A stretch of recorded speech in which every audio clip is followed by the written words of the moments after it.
नमस्कार, मैं अतुल ठाकुर आप सभी का एक बार फिर से अपने चैनल में हार्दिक स्वागत करता हूं।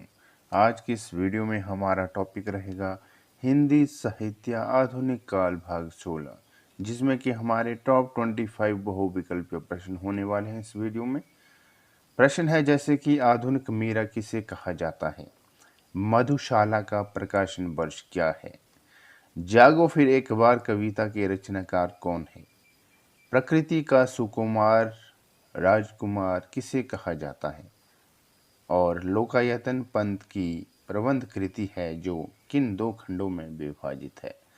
इस तरह के जो है तमाम 25 प्रश्न इस वीडियो में होंगे जो कि मोस्ट इम्पोर्टेंट होंगे।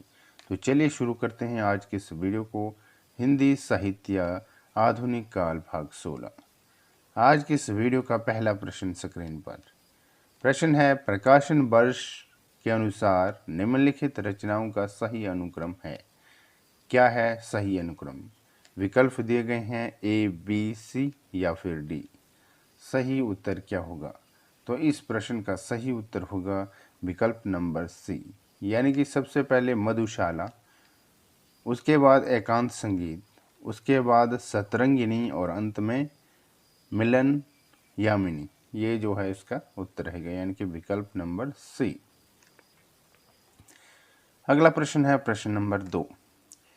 जागो फिर एक बार कविता के रचनाकार कौन है? विकल्प दिए गए हैं निराला, दिनकर, गणेश शंकर विद्यार्थी या फिर माखनलाल चतुर्वेदी। तो इस प्रश्न का सही उत्तर होगा निराला, यानी जागो फिर एक बार कविता के रचनाकार है सूर्यकांत त्रिपाठी निराला। अगला प्रश्न है प्रश्न नंबर 3। प्रसादकृत कामायनी महाकाव्य से संबंधित कौन सा कथन सही नहीं है? विकल्प दिए गए हैं, इसकी कथा 16 सर्गों में विभक्त है। दूसरा है, सर्गों का नामकरण चिंता, श्रद्धा आदि मनोविकारों के नाम पर हुआ है। सी है, इनमें कर्म का संदेश और वैराग्य मत का खंडन है। और डी है, सूक्ष्म मनोविकारों को मूर्त रूप देते हुए प्रसाद ने यथार्थ सजीव और अद्वितीय चित्रण किया है। इस प्रश्न का उत्तर क्या होगा? प्रसाद कृत कामायनी महाकाव्य से संबंधित कौन सा कथन सही नहीं है? तो इसका उत्तर होगा विकल्प नंबर ए, यानी कि इसकी कथा 16 सर्गों में विभक्त है। अगला प्रश्न है प्रश्न नंबर 4। इनमें से कौन सा कवि अपने रचना काल के अंतिम दौर में प्रगतिवाद के भौतिक दर्शन के साथ साथ अरविंद दर्शन से प्रभावित हुआ? इसका उत्तर क्या होगा? तो इसका सही उत्तर होगा सुमित्रा नंदन पंत, यानी बी सही उत्तर है।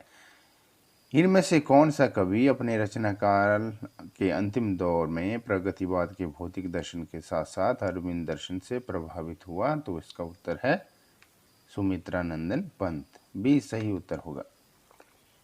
अगला प्रश्न है प्रश्न नंबर 5। बालकृष्ण शर्मा नवीनकृत काव्य इनमें से कौन सा है? यानी नवीन का काव्य कौन सा है इनमें से? दिए गए विकल्पों में से विकल्प दिए गए हैं रेणुका, हम विष पाई जन्म के, हिम किरीटिनी या फिर मिलन।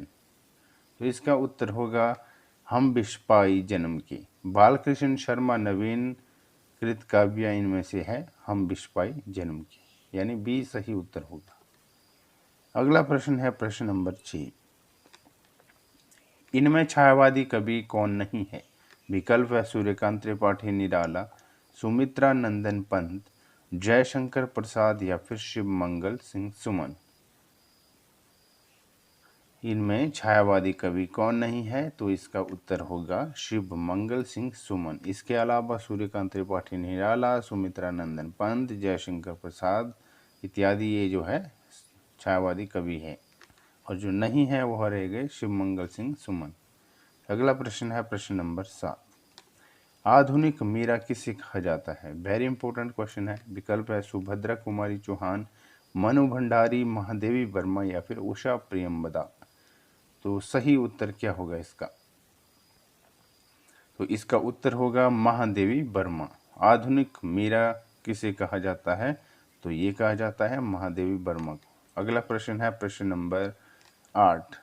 प्रकृति का सुकुमार राजकुमार जो है किसे कहा जाता है? विकल्प है प्रसाद, पंत, निराला या फिर बच्चन। तो प्रकृति का सुकुमार कवि कहा जाता है पंत को, यानी बी सही उत्तर होगा। अगला प्रश्न है प्रश्न नंबर 9। परमात्मा की छाया आत्मा में और आत्मा की छाया परमात्मा में पड़ने पर छायावाद की सृष्टि होती है। यह कथन किसका है? डॉक्टर नगेंद्र का, डॉक्टर रामविलास शर्मा का, आचार्य रामचंद्र शुक्ल का या फिर डॉक्टर रामकुमार वर्मा का? क्या होगा इसका उत्तर? तो इसका उत्तर रहेगा डॉक्टर रामकुमार वर्मा। परमात्मा की छाया आत्मा में और आत्मा की छाया परमात्मा में पड़ने पर छायावाद की सृष्टि होती है। यह कथन है रामकुमार वर्मा का, यानी कि डॉक्टर रामकुमार वर्मा का। अगला प्रश्न है प्रश्न नंबर 10। इन कवियों को आरोही कालक्रम में व्यवस्थित करें। आरोही कालक्रम में व्यवस्थित करना है। विकल्प है ए, बी, सी या फिर डी। क्या होगा इसका उत्तर? कवियों को आरोही क्रम में व्यवस्थित करना है, तो इसका उत्तर होगा विकल्प नंबर बी, यानी कि सबसे पहले प्रसाद, उसके बाद निराला, उसके बाद पंत और अंत में महादेवी वर्मा, यानी बी जो है सही उत्तर होगा। चलिए चलते हैं अगले प्रश्न की ओर, जो कि है प्रश्न नंबर 11। प्रश्न नंबर 11 क्या कहता है? प्रश्न नंबर 11 कहता है कि पेट पीठ दोनों मिलकर है एक, चल रहा लकुटिया टेक। इन पंक्तियों में व्यक्त की गई है, क्या की गई है व्यक्त? अंधरूढ़ी की प्रतिक्रिया की गई है, पुंजपतियों के प्रति घृणा की गई है, भिक्षुक वर्ग की दयनीय स्थिति की गई है या फिर शोषण वर्ग की मनोवृत्ति की गई है? क्या होगा इसका उत्तर? पेट पीठ दोनों मिलाकर है एक, चल रहा लुकुटिया टेक। इन पंक्तियों में व्यक्त की गई है, तो की गई है व्यक्त भिक्षुक वर्ग की दयनीय स्थिति, यानी कि सी सही उत्तर होगा।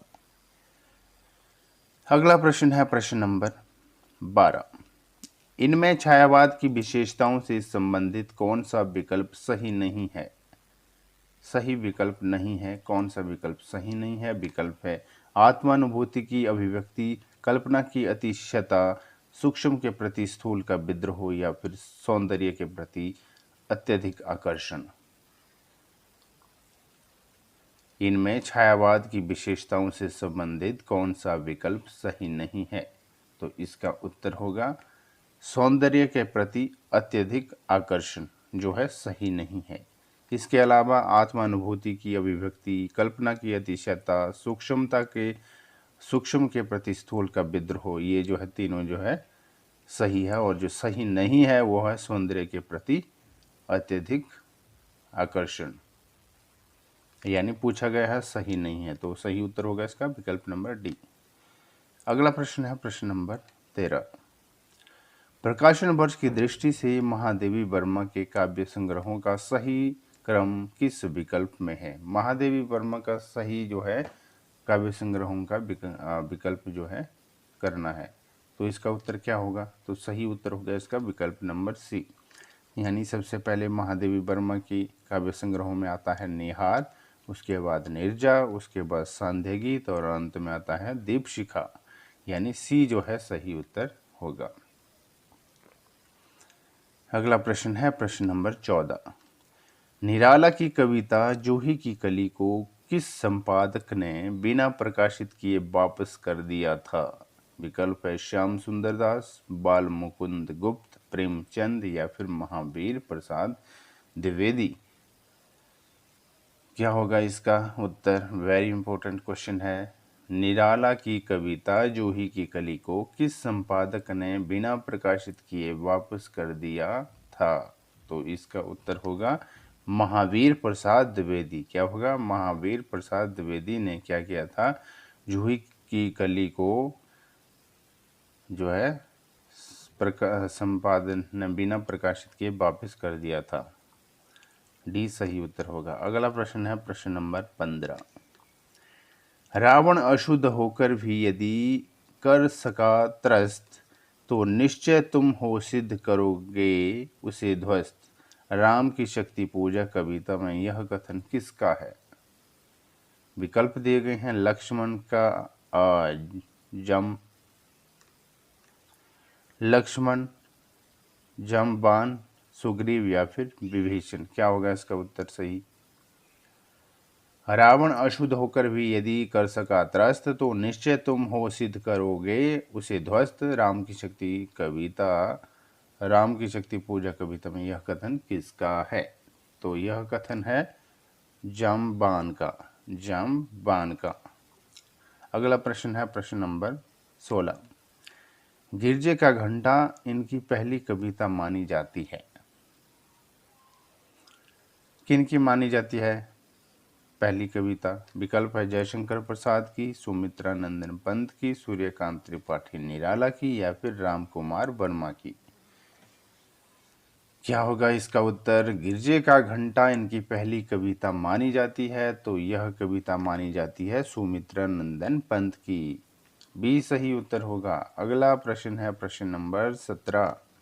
हो गया है व्यर्थ जीवन में, रण में गया हार, यह काव्य पंक्ति निराला की किस कविता में है? विकल्प है राम की शक्ति पूजा में, सर्वसमृद्धि में, वनवेला में या फिर सनेही निर्झर बह गया है में। तो इस प्रश्न का उत्तर होगा विकल्प नंबर सी, यानी कि वनवेला। हो गया है व्यर्थ जीवन में, रण में गया हार, यह काव्य पंक्ति निराला की जो है वनवेला कविता में है। अगला प्रश्न है प्रश्न नंबर 18। छायावाद युग में लिखी गई कविता पुस्तक ब्रजरस के रचनाकार का नाम है क्या है? तो इसका उत्तर होगा राय कृष्णदास।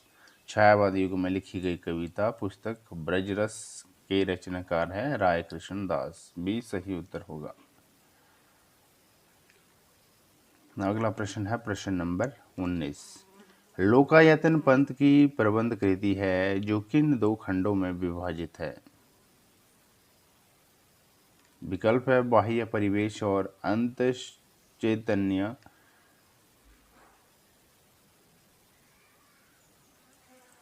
जीवन और प्रकृति, व्यक्ति और समाज, और इनमें से कोई नहीं। क्या होगा इसका उत्तर? लोकायतन पंत की प्रबंध कृति है जो किन दो खंडों में विभाजित है? तो इसका उत्तर होगा बाह्य परिवेश और अंतश्चैतन्य। ए सही उत्तर होगा। अगला प्रश्न है प्रश्न नंबर 20। हरिवंश राय बच्चन की काव्यधारा का उल्लेख कीजिए। छायावादी, हालावादी, प्रयोगवादी या फिर प्रगतिवादी। हरिवंश राय बच्चन की काव्यधारा का उल्लेख कीजिए, तो इसका उत्तर होगा हालावादी। बी सही उत्तर होगा। अगला प्रश्न है प्रश्न नंबर 21। ज्ञान भिन्न कुछ क्रिया भिन्न है, इच्छा क्यों पूरी हो मन की, एक दूसरे से ना मिल सके यह विडंबना है जीवन की। उपर्युक्त पंक्तियां कामायनी के किस सर्ग से ली गई है? चिंता से, कर्म से, संघर्ष से या फिर रहस्य से। क्या होगा इसका उत्तर? तो इसका उत्तर होगा विकल्प नंबर डी, यानी कि रहस्य से। ज्ञान भिन्न कुछ क्रिया भिन्न है, इच्छा क्यों पूरी हो मन की, एक दूसरे से न मिल सके यह विडंबना है जीवन की। उपर्युक्त पंक्ति कामायनी के जो है किस सर्ग से ली गई है? तो रहस्य सर्ग से ली गई है। अगला प्रश्न है प्रश्न नंबर 22। प्रकाशन काल की दृष्टि से हरिवंश राय बच्चन की रचनाओं का सही अनुक्रम है? तो सही अनुक्रम होगा विकल्प नंबर डी, यानी कि सबसे पहले निशा निमंत्रण, उसके बाद मिलन यामिनी, उसके बाद प्रणय पत्रिका और अंत में जाल समेटा। डी सही उत्तर होगा। अगला प्रश्न है प्रश्न नंबर 23। जयशंकर प्रसाद की कृतियां किस विकल्प में है? तो इसका उत्तर होगा विकल्प नंबर बी, झरना, लहर, ध्रुव स्वामिनी और स्कंदगुप्त। ये इसका उत्तर रहेगा। विकल्प number B is correct answer. अगला प्रश्न है प्रश्न नंबर 24। आज की इस वीडियो का सेकंड लास्ट प्रश्न है।